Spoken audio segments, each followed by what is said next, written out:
এখানেও কি করে আসতে জানলি কি করে? গাড়ির পিছনে দৌড়াই দৌড়াইছি। কি বলছিস তুই? এতটা রাস্তা গাড়ির পেছনে পেছনে? মনি মনি, আমার জন্য তুই এত পাগলামি কেন করছিস? কি কোন খালাম আপনি? এটা আপনার এত বড় বিপদ আর আমি আসবো না? কিন্তু মনি, আমি তো তোর বিপদে তোর পাশে থাকতে পারিনি রে। সেদিন রাতে তোকে বাড়ি থেকে বের করে দিল, আমি তো তোকে আমার পাশে আটকে রাখতে পারিনি বল। আপনি চাইলে কি পারতেন খালাম্মা? আমি জানি না আপনি আমাকে কত ভালোবাসেন, আর আমিও তো আপনার অনেক ভালোবাসি। এই শহরে তো আপনিই আমার একমাত্র ভরসা। গ্রামে আছে মায়ের মতন এক চাচি, আর শহরে আপনি। আমার মায়ের বিপদ হলে কি আমি সুইটা আসতাম না? কোন খালাম্মা? আমি ব্যর্থ রে মনি, আমি ব্যর্থ। না পারলাম ভালো মা হতে, না পারলাম ভালো স্ত্রী হতে।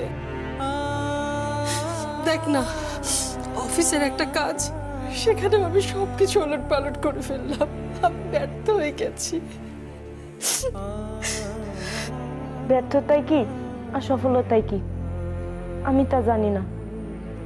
আমি ছোট মানুষ, শুধু এটাই জানি আপনি যদি আয়নের মা না হইতেন, আইন কবে এই বাড়ি ছেড়ে পালাই যেত। আপনি যদি এই বাড়ির বউ না হইতেন, ওই বাড়ি কবেই ধ্বংস হয়ে যেত। আপনি এত ভাঙ্গা পড়েন না খালাম্মা। না রে মনি,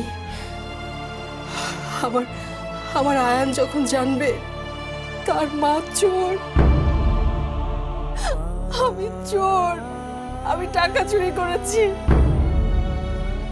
তখন কি আয়ান আমাকে আর মা বলে ডাকবে বল? পারবে ডাকতে? পারবে না। না খালাম্মা, আমার মতো আয়নও বিশ্বাস করবো না যে আপনি চুরি করছেন। তয় আপনারে যে চোর বানাইছে আর এর সব কিছুর পিছনে যে আছে তারেও আমি চিনি। তুই জানিস? কি করে মনি, কি করে জানিস? আমি জানি, আমি জানতাম আগের থেকেই। আমারে আয়ান। মনি মনি মনি, বল না আমাকে, বল না, কে আছে সবকিছুর পেছনে? বল মনি। খালাম্মা, আমি কইলে তো আপনি বিশ্বাস করবেন না।